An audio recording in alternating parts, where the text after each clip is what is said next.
Mary George ഇപ്പോൾ ഇവിടെ ശ്രീ ആദികേശവൻ പറഞ്ഞു വന്നത് നികുതി പിരിക്കുന്നതിൽ വിജയിച്ചു എന്നാണ്. കാരണം ആ എസ്റ്റിമേറ്റ് ചെയ്ത തുകയേക്കാൾ കൂടുതൽ തുക പിരിച്ചെടുക്കാൻ സാധിക്കുന്നുണ്ട് 2021-22 മുതൽ. ആ ഒരു കണക്കാണ് അദ്ദേഹം ഉദ്ധരിച്ചു തുടങ്ങിയത്.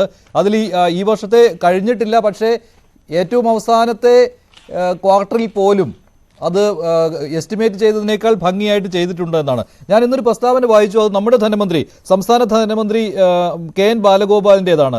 അദ്ദേഹം പറയുന്നത് നികുതി പിരിച്ചെടുക്കുന്നതിൽ കേന്ദ്രം പരാജയപ്പെട്ടു എന്നാണ്. ആരാണ് ഈ പറയുന്നത് എന്ന കാര്യമുണ്ട്.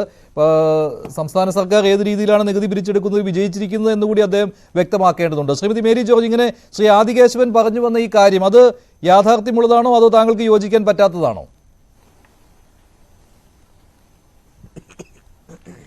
അതായത് നികുതി പിരിവില് വസ്തുനിഷ്ഠമായി നോക്കുമ്പോൾ കുറച്ച് മാറ്റം വന്നിട്ടുണ്ട്. അതായത് മാറ്റം വന്നത് എന്തുകൊണ്ടാണ്?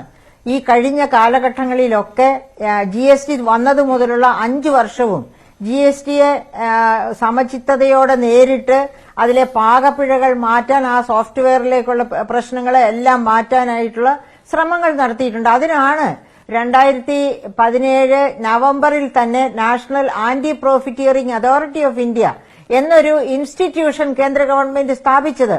അതായത് നമ്മുടെ എന്താ പറയാ, ഈ നമ്മൾ സാധാരണ ചെക്ക് പോസ്റ്റുകൾ നിർത്തലാക്കി കളഞ്ഞപ്പോൾ ഒരുപാട് നികുതി വെട്ടിക്കൽ നടക്കുമെന്നറിയാമായിരുന്നു. അപ്പൊ അത് പരിഹരിക്കാൻ എപ്പോ വേണമെങ്കിലും എവിടെ വെച്ചും നിർത്തി പരിശോധിക്കാം, ട്രക്കുകൾ പരിശോധിക്കാനുള്ള അവകാശം അങ്ങനെ ജുഡീഷ്യൽ പവർ വരെ കൊടുത്തിട്ടാണ് ഈ national anti profiteering authority of ഇന്ത്യയെ അപ്പോയിന്റ് ചെയ്തത്. അപ്പൊ എന്റെ അറിവ് ശരിയാണെങ്കിൽ കേരളത്തിലും 300 ഉദ്യോഗസ്ഥര് ടാക്സേഷൻ വകുപ്പില് ആ കെയർ ഓഫിൽ വർക്ക് ചെയ്തിട്ടുണ്ടെന്നാണ് ഞാൻ മനസ്സിലാക്കുന്നത്. അപ്പൊ ആ നാഷണൽ ആന്റി പ്രോഫിറ്റിയറിംഗ് അതോറിറ്റിയുടെ ഉത്തരവാദിത്തമാണ് നികുതി വെട്ടിക്കൽ, GSTയിലെ വെട്ടിക്കൽ തടയുക. അപ്പൊ അങ്ങനെ തടയാൻ പറ്റുന്നില്ലായിരുന്നു ഇന്ത്യയില്.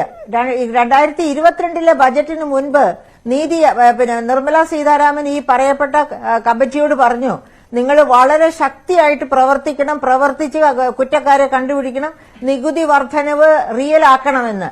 അങ്ങനെ ചുരുങ്ങിയ കാലം കൊണ്ട് തന്നെ 58,000 കോടിയുടെ fake ITC input tax credit കണ്ടുപിടിച്ചു.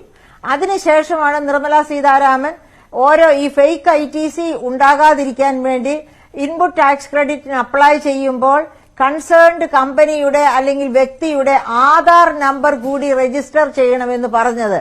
അപ്പൊ അങ്ങനെ പ്രിക്കോഷൻസ് ഒക്കെ എടുത്ത് ഇംപ്രൂവ്മെന്റ്സ് നടത്തി ആ സിസ്റ്റത്തിൽ എന്നതുകൊണ്ടാണ് ഈ നികുതി വർധനവുണ്ടായിരിക്കുന്നത്. പക്ഷെ അപ്പോഴും മഞ്ജുഷ ഒരു കാര്യമുണ്ട്, അങ്ങനെയാണെങ്കിൽ നികുതി പിരിവ് ഊർജിതമായിട്ടുണ്ട് എങ്കിൽ, ആ കണക്ക് യാഥാർത്ഥ്യമുള്ളതാണെങ്കിൽ അതിന് കേന്ദ്രമന്ത്രിയെ സംസ്ഥാന ധനമന്ത്രി അഭിനന്ദിക്കുകയല്ലേ ചെയ്യേണ്ടത്? കാരണം അതിൽ ഒരു വിഹിതം ഇങ്ങോട്ടും വരേണ്ടതാണല്ലോ. അവിടെ നികുതി പിരിവ് എത്രമാത്രം ഊർജിതമാകുന്നു അതിനനുസരിച്ചുള്ള വിഹിതം ഇങ്ങോട്ട് വരേണ്ടതാണല്ലോ. അപ്പോൾ അതിനെ അഭിനന്ദിക്കുകയല്ലേ ചെയ്യേണ്ടത്? തീർച്ചയായിട്ടും. അപ്പൊ ഇദ്ദേഹം ഇവിടെ എങ്ങനെയാണ് ഇംപ്രൂവ്മെന്റ് ഇപ്പൊ മറ്റേ 5-ാം തീയതി ബജറ്റ് വരുമ്പോഴേ നമുക്കറിയാൻ പറ്റുള്ളൂ. അപ്പൊ ഞാൻ വേറൊരു കാര്യമാണ് പറയാൻ വന്നത്. അതായത് നിർമ്മല സീതാരാമൻ ഈ പറയുന്ന തരത്തിലുള്ള, അതായത് ഒരു വേൾഡ് സ്റ്റാൻഡേർഡിലേക്ക് നമ്മുടെ GST വരുമാനം ഉയർന്നിട്ടില്ല. വേൾഡ് ബാങ്ക് നടത്തിയ ഒരു സ്റ്റഡിയുണ്ട്. ആ സ്റ്റഡിയുടെ കണ്ടെത്തൽ എന്താണ്? 197 രാഷ്ട്രങ്ങളുടെ GST, 162 രാഷ്ട്രങ്ങളുടെ GST വരുമാനത്തെ പഠിച്ചപ്പോ അവരുടെ ശരാശരി നികുതി GDP റേഷ്യോ 40% എന്ന് വെച്ചാൽ നമ്മൾ 20%-ലും താഴെ, 15%-ലും താഴെയാണ്. അത് 10%-ൽ താഴെയായിരുന്നു കോവിഡ് കാലത്തും ഒക്കെ. അതിപ്പോ 12%-ൽ താഴെ ഇപ്പോഴും നിൽക്കുന്നത്, അതിന് മുകളിലേക്ക് വന്നിട്ടില്ല. അപ്പൊ ഇപ്പോഴും കാര്യക്ഷമത ഒരുപാട് വർദ്ധിക്കാനുണ്ട്. നികുതി വരുമാനത്തിൽ വലിയ മാറ്റം വരേണ്ടതുമാണ്. പക്ഷേ നേടിയത് നേടിയില്ല എന്ന് നമ്മൾ പറയേണ്ട എന്ന് മാത്രം. എന്താണോ ബജറ്റിൽ എസ്റ്റിമേറ്റ് ചെയ്തിരുന്നത് അതിനേക്കാൾ കൂടുതൽ നികുതി പിരിവ് നടന്നിട്ടുണ്ട് എന്നാണ്. അത് വലിയ കാര്യം തന്നെയാണല്ലോ.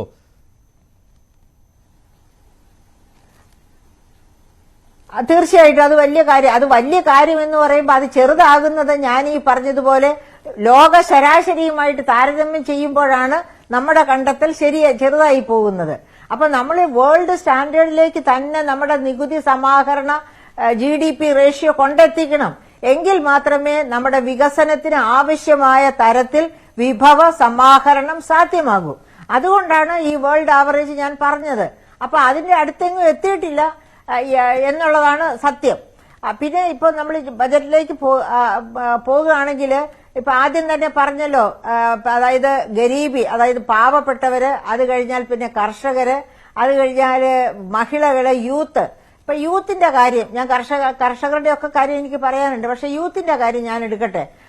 യൂത്തിന് പിന്നെ നരേന്ദ്രമോദി ഗവൺമെന്റ്, അതായത് ഞാൻ അത് പറയാൻ കാരണം, അതായത് 2014 വരെയുള്ള കാലഘട്ടത്തിൽ ഇന്ത്യയുടെ വികസനം എന്ന് പറയുന്നത് ശൂന്യമായിരുന്നു എന്ന രീതിയിലാണ് അവരുടെ, അതായത് നിർമ്മല സീതാരാമന്റെ ആ ബജറ്റ് സ്പീച്ച് കേട്ടാൽ നമുക്ക് തോന്നുക എല്ലാം ഈ 10 വർഷം കൊണ്ട് ഞങ്ങൾ വെട്ടിപ്പിടിച്ചു എന്നുള്ള തരത്തിലാണ് അവരത് ബജറ്റ് അവതരിപ്പിച്ചത്. അതുകൊണ്ടാണ് ഞാൻ ഈ യൂത്തിനെ എടുക്കാം. അതായത് നരേന്ദ്രമോദി ഗവൺമെന്റിന്റെ ആദ്യ ബജറ്റ് 2014 ബജറ്റിൽ തന്നെ പറഞ്ഞിരുന്നു, ഞാൻ ഇന്ത്യയെ technology, training, trade, tourism, tradition, ഈ ടിയിൽ തുടങ്ങുന്ന 5 വാക്കുകൾ, ഇവ പ്രാവർത്തികമാക്കി വികസനത്തിന്റെ വലിയ ശൃംഖങ്ങളിലേക്ക് ഇന്ത്യയെ എത്തിക്കുമെന്ന്. എന്നിട്ട് അപ്പൊ ഈ യൂത്തിനെ ഇപ്പോ യൂത്തിന് ട്രെയിനിങ് കൊടുക്കും, ടെക്നോളജി അപ്ഗ്രഡേഷൻ നടത്തും എന്നൊക്കെ പറയുന്ന മോദിജി ഒരൊറ്റ പ്രാവശ്യം പോലും GDPയുടെ 3% താഴെയല്ലാതെ, അതായത് നമ്മുടെ അയൽ രാജ്യങ്ങളൊക്കെ 5-6% GDPയുടെ എഡ്യൂക്കേഷന് വേണ്ടി ചെലവഴിക്കുന്നത്, പ്രത്യേകിച്ച് ചൈന. അപ്പൊ ഓർക്കുക, ചൈന അമേരിക്കയോട് പിന്നെ എപ്പോഴും അതായത് മത്സരിക്കുന്ന, ടെക്നോളജി രംഗത്ത് അത്ര അതീവ വളർച്ച നേടിയ ഒരു രാജ്യമാണ്. എപ്പോഴാണ് അമേരിക്കയെ താഴെ നിർത്തുന്നത് എന്ന ഒരവസ്ഥയില്. അപ്പൊ ആ നിലവാരത്തിലേക്ക് നമുക്ക് ഉയരാൻ പറ്റണമെങ്കിൽ, അതായത് technology, training, trade, tourism, tradition, ഇതുകൊണ്ട് ഇന്ത്യയെ വളർത്താൻ പറ്റണമെങ്കിൽ എഡ്യൂക്കേഷനിൽ നല്ല ഇൻവെസ്റ്റ്മെന്റ് വരണം. എഡ്യൂക്കേഷണൽ ഇൻവെസ്റ്റ്മെന്റ് വരണം. നമുക്കറിയാം ടെക്നോളജി രംഗത്ത് നമ്മൾ മോശക്കാരല്ല. പക്ഷെ നമ്മുടെ നമ്മളങ്ങനെ വളർത്തിയെടുക്കുന്ന IIT ഒക്കെ വരുന്ന മിടുക്കരായ കുട്ടികളൊക്കെ ഇന്ത്യ വിട്ടുപോവുകയാണ്. അപ്പൊ അവരൊക്കെ ഇന്ത്യയിൽ തന്നെ നിൽക്കണമെങ്കിൽ എന്ത് ചെയ്യണം? അവരുടെ വളർച്ചയ്ക്ക് അനുസൃതമായ ഒരു വ്യാവസായിക അന്തരീക്ഷം ഇന്ത്യയിൽ ഉണ്ടാകണം. അതുപോലെ തന്നെ അവർക്ക് നല്ല വേതനം കിട്ടണം. ഇന്റർനാഷണൽ ലേബർ ഓർഗനൈസേഷൻ പറയുന്ന 4 മാനദണ്ഡങ്ങളുണ്ട്. ലേബർ പിന്നെ സുസ്ഥിരതയ്ക്ക് വേണ്ടി പറയുന്ന 4 മാനദണ്ഡങ്ങൾ. അതായത് ജോബ് ഫിക്സിറ്റി, ഒന്നാമത് decent wage, 2 higher and fire പാടില്ല, ഫിക്സിറ്റി ഓഫ് ജോബ്. അതിവിടെ ഉണ്ടോ മഞ്ജുഷ്? അഗ്നിവീർ ഒന്നെടുത്തു നോക്കൂ. അഗ്നിവീർ ഒന്ന് ചിന്തിച്ചു നോക്കൂ.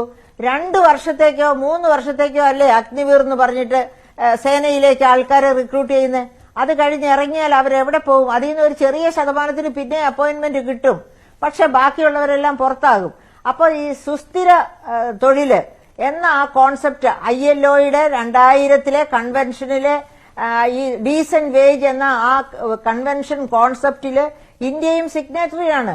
ശരി. അപ്പോൾ ഒരു പ്രയോറിറ്റി തീരുമാനിക്കുന്നതിൽ പരാജയപ്പെടുന്നു എന്നാണ് താങ്കളുടെ അഭിപ്രായം. ഞാൻ ശ്രീ ആദികേശവനിലേക്ക് മടങ്ങി പോവുകയാണ്. ശ്രീ ആദികേശവൻ, താങ്കൾ പറഞ്ഞു വന്നത് ഈ നികുതി പിരിവിൽ ബജറ്റ് എസ്റ്റിമേറ്റിനേക്കാളും മെച്ചപ്പെടുവാൻ കഴിഞ്ഞിട്ടുണ്ട് സർക്കാരിനെന്നാണ്. പക്ഷേ അവിടെ ശ്രീമതി മേരി ജോർജ് പറഞ്ഞത് ഇതൊരു അന്താരാഷ്ട്ര നിലവാരത്തിലേക്ക് എത്തിയിട്ടില്ല എന്നാണ്. അപ്പോൾ അത് കുറഞ്ഞിരിക്കുന്നു നമ്മുടെ GST പിരിവ്. ഇതേക്കുറിച്ചാണ് ശ്രീമതി മേരി ജോർജ് പറഞ്ഞത്. താങ്കളും അതേ